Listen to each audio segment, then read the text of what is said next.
they can go right here, right? Look how quiet everything else is. They come right over here. Yeah, let's go stand by the garbage.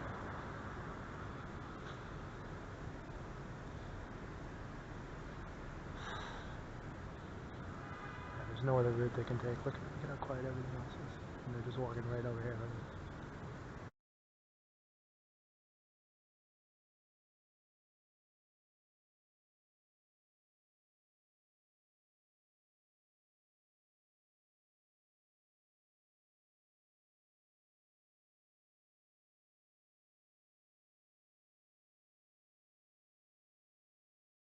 Walks over. Look at the area here. You can see the area where we are, right? There's no one else around here.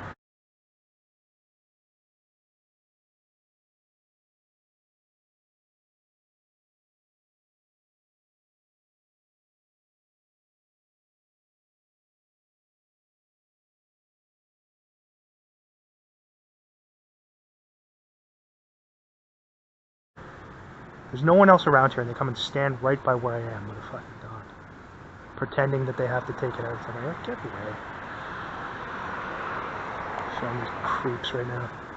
This is not natural at all. So yeah, look at lingering in the right at the area where I'm standing at the bus. They can't go anywhere else. And then here, look at this. How slow too. How slow this is. So if we look up the street here, you see no one else down there, no one else down there, and the only place where they can come to do this is right here. Right next to where I was standing. Give me a break. Creeps. Well, at least he's going to clean it up. Surprisingly. And then there you go, the dog walker number 2 across the street there coming out to do patrol. So their patrol is done now. You can see where they came. I'm standing right here, like directly where they are. There's nowhere else where they could go, and then he comes right over and has the dog crap right there. Unreal, man. Surveillance role players, and you got another one right there. So you see right here? That only took 10 minutes of that nonsense. And watch how slow, like honestly. This is the assignment they've been given, just to go over the one area where I'm standing, where no one else is, waiting for the bus. And they send these cretins over to drag this on and have their dog crap right next to where I'm standing. And then you see another dog walker there, and they're going to send more people over. So let's take a look up here. You see the guy, okay, so on that side of the street, next to the Marriott Hotel over there, you see a guy pacing back and forth on a phone. He's not waiting for a bus or anything, and then you can see the arm behind the back hand signal there, he just did. He's pacing back and forth there. And they're going down there. Now that makes sense. Look at how quiet everything else is though. And they come right over and stand right next to me and let the dog crap there. Look, watch. So you see this guy here too. He's been there for a good 5 minutes, pacing back and forth. He did the hand behind the back hand signal. He's standing there on the phone. He's not waiting for a bus. There's no bus stop there. He's just pacing back and forth. So.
bone symbolism there in the back of the jacket.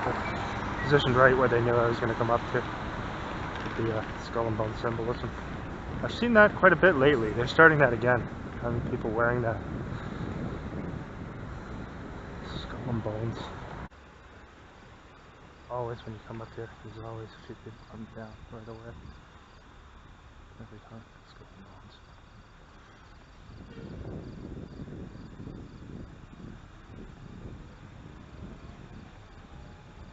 I got the skull on the shirt, the imagery there. They did a lot of that in Toronto. They used to have people wearing this skull and bone stuff all the time. Well, look at this, the bus with one headlight on. One headlight right there, see that? The bus?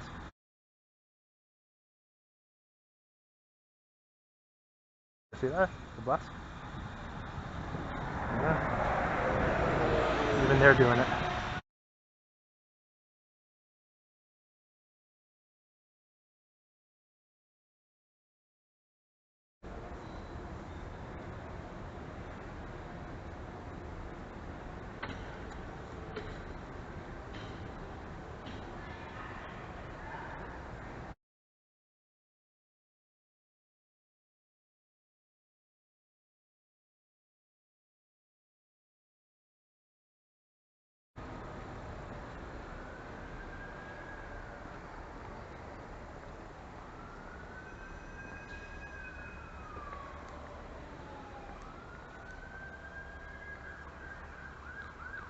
You can hear that. I just came out of the train station.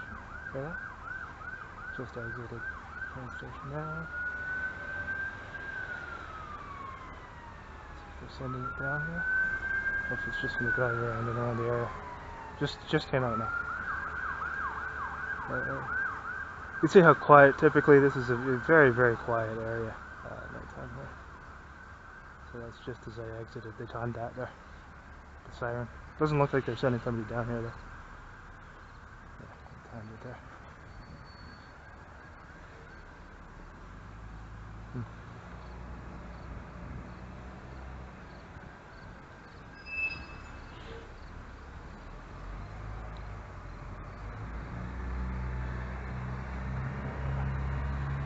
If when we come up to the street here, if they send some sort of a first responder vehicle or something. So.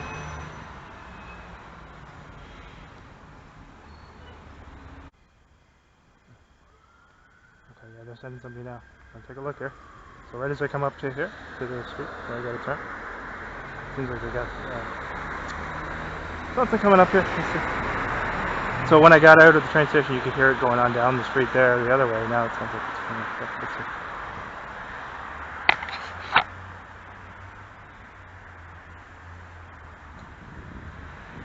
Okay. Is it? Yeah, there's something coming. A fire truck. Looks like a fire truck, yeah. That's a fire truck there. Oh, now watch, it's going to put its siren on as it comes to me, probably. Let's see. From the... Is it an ambulance? Okay.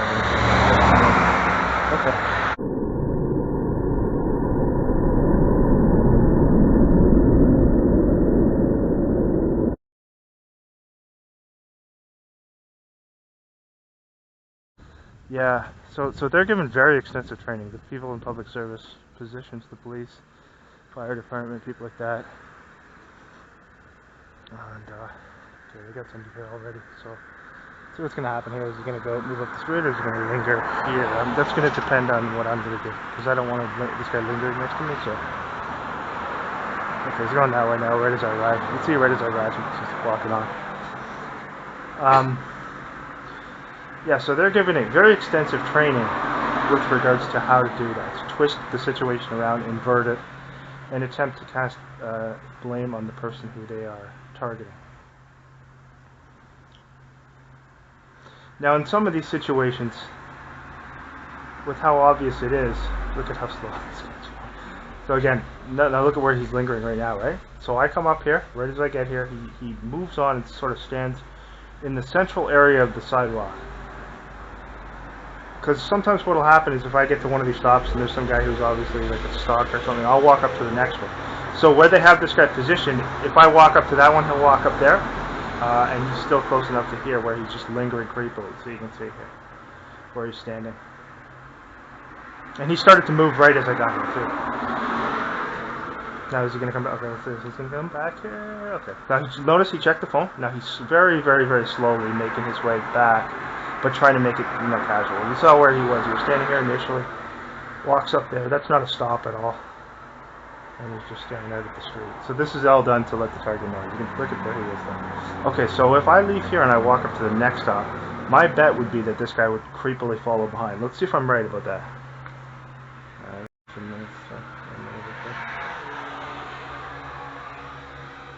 And you notice that, and he started to move as soon as I got here. Let's try that. Let's go up to the next stop and see if he moves behind me. Let's see.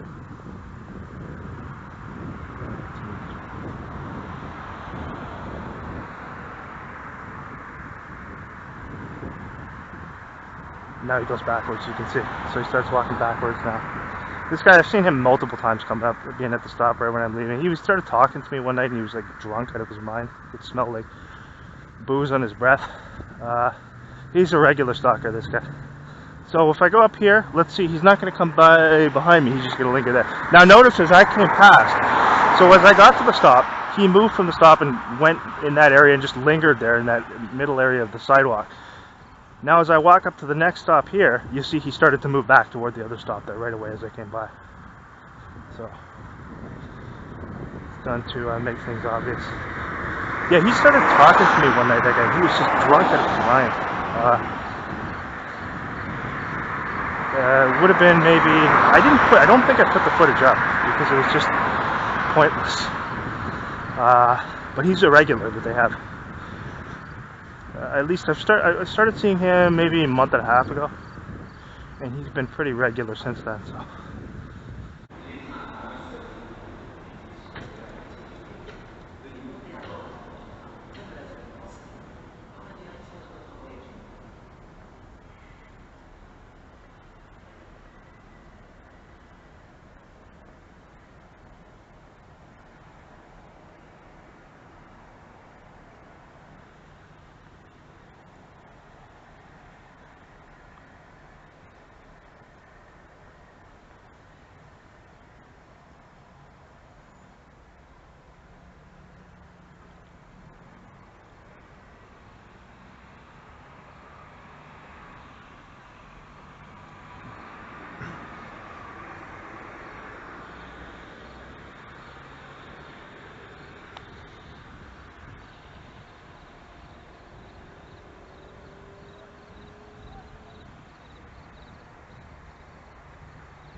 That the other night when I saw a bus that had one headlight up. I think I accidentally wiped that footage. I gotta check.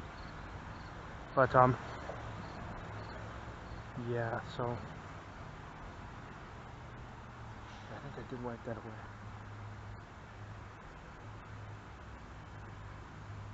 So one thing that's very important to know is if you do intend to take legal action,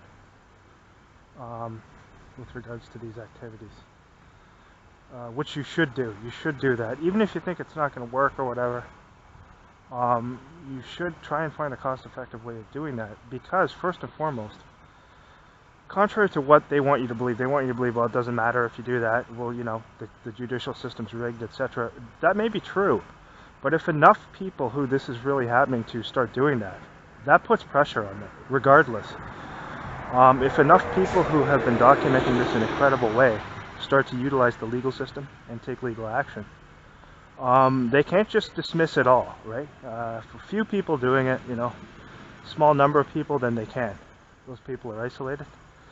But if a significant number of people who this is happening to do it the right way and start using the legal system, even if that legal system is corrupt, it puts pressure on these people. So you should do that, if possible. First of all, you got to build up documentation. You have to regularly document the activities. Record as much as possible. So having said that, what you don't want to do if you're doing that, at least in my opinion, one of the worst things you can possibly do is go to a lawyer, and if you do get a lawyer who's going to, you know, who is willing to work pro bono, or someone who will work for a really low cost, do not go there and call it gang stalking. Because as soon as you do that, without a shadow of a doubt, the people, the opposing attorneys and all these people are going to go right to YouTube and bring up all these actors and these people who are paid to act crazy and these drug addicts who they're exploiting, and they're going to say, well, these are the people who also say that they're experiencing quote-unquote gang stalking, right? So even if there may be a small number of them who are legit, they're going to go to all those people who they have funded, who have been funded to discredit. That's why it's been set up that way. And that's why that aspect of the program is not as important as the actual targeting when you're out, but it does play a major role. It's very important what they put online, because they've created, like I said, this whole fantasy world of deceit with these actors that they've created, and they will go to that if you try to take legal system and call it gang stalking. There's no shadow of a doubt that they'll do that. And the lawyers that they'll have, especially if you're taking legal action against, police department or to do that, of course, typically in Canada you have to take legal action against the city, and that would fall into with the police department, the fire department, etc. So I've been looking into this quite a bit. And also, if you call yourself a targeted individual, they're going to do the same thing. They're going to go there and point out all these actors who are intentionally acting crazy, and they're going to use that to discredit you, and it will work. It will work. So you got to be very cautious about how you word things.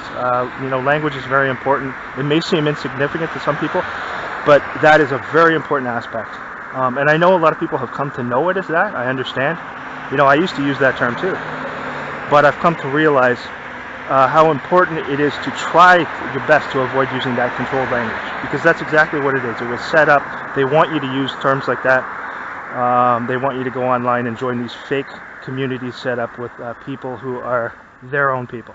So just some advice there. And again, like I said, if enough people do start actually taking legal action and show it in a credible way what's been happening, that puts pressure on them regardless, even if the judicial system is rigged, which it is in many cases, in many areas, Five Eyes countries, right? But it still puts pressure on them, and so more people need to start doing that in a credible way.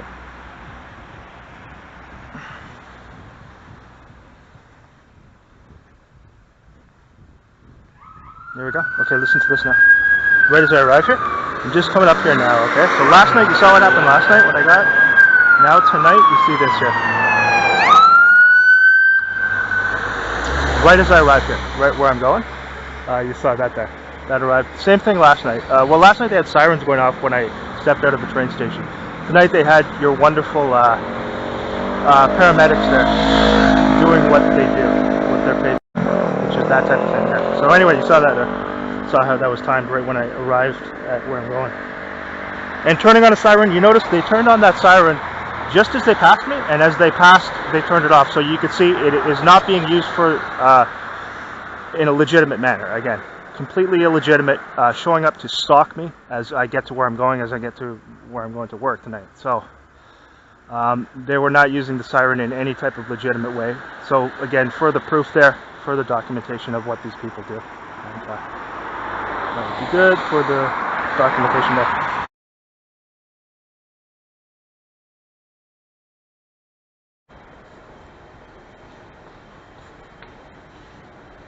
Listen for silence here. Last night they waited right till I got to work, right up close to work. Obviously to where I work, a special constable there. Just pulling up now, you can see that. Special constable car right there, pulling up, just as I arrived.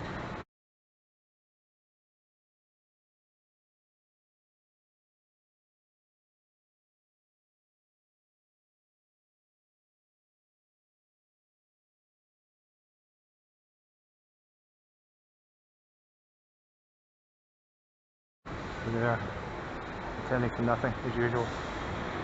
We'll feel free to get the siren and the ambulance attention, or maybe a police car. So.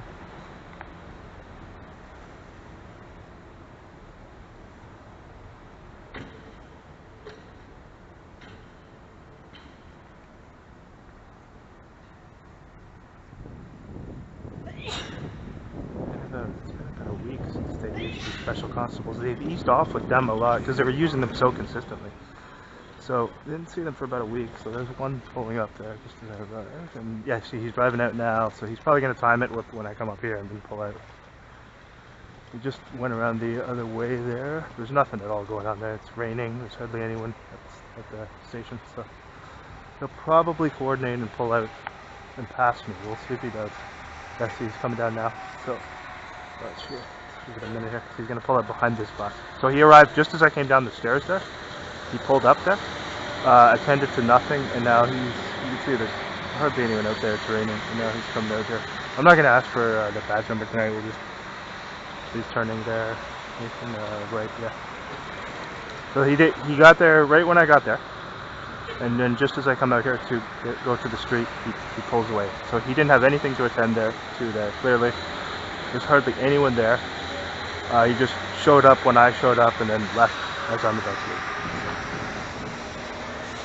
But I hadn't seen them in over a week, so they're using ambulances a lot more, and the police and the others. So.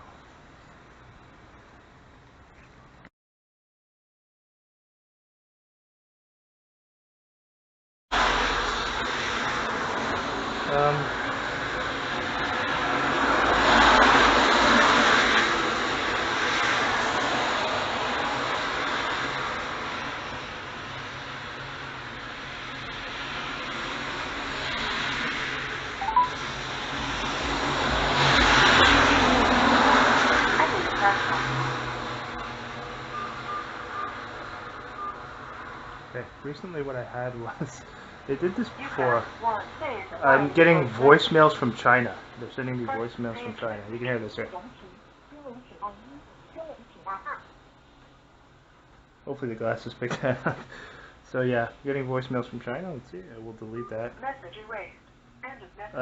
Yeah, so they're having people call me and leave me voicemails from China. Yeah, that happened a number of times. It was going on, wow, what was it?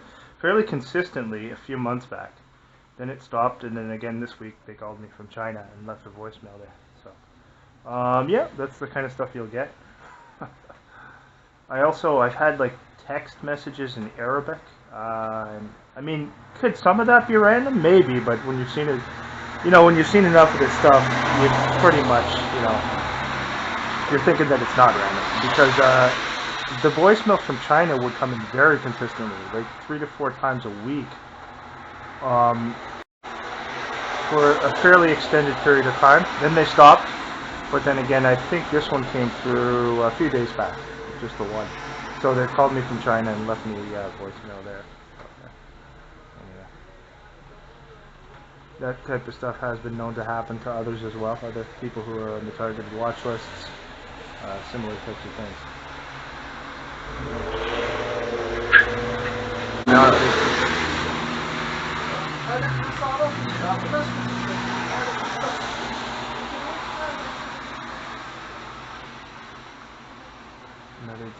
do want you to take your phone. I know that. I know they want people to have this. So there is some nefarious reason for it. There's the police there. Is it? Oh no, huh, sorry. My mistake. That's not the police. Looks like their car from the distance, but no. Because, like, even for example, you see, like, I see videos, sometimes I'll watch these travel videos, and I see people even in, like, third world countries where they, a lot of poverty, and yet somehow their government has ensured that these people still have phones.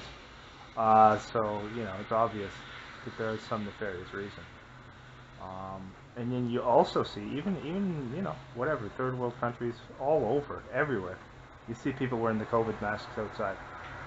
So, a lot of times there are people out there who will say, well, if you're on one of these watch lists, you can maybe move to some country that doesn't have the technology that one of these Five Eyes countries has, and live a very cheap, very affordably, and they couldn't track you the way they could here.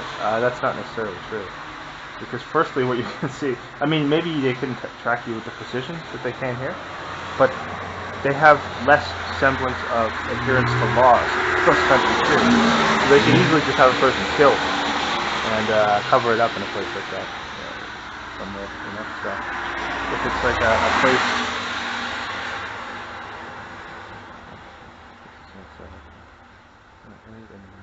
every single time. Even if it's raining outside, they're gonna send people in. Yeah.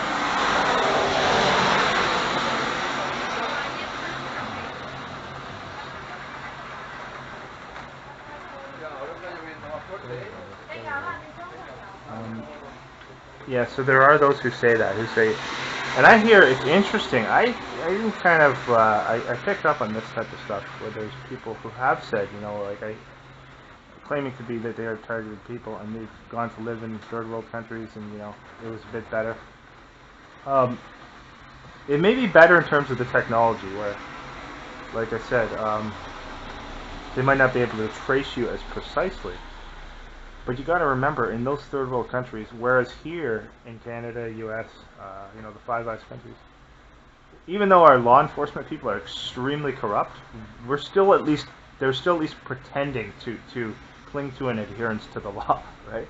They still have to hold up that facade and pretend that they actually are, even though we know they don't really.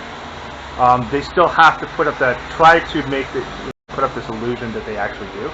In those countries, they don't even have to do that. The police are, they could just throw you in prison for nothing, and have you murdered in prison in one of those places, and they would cover it up completely. So I don't think it is at all a good idea to go to a place,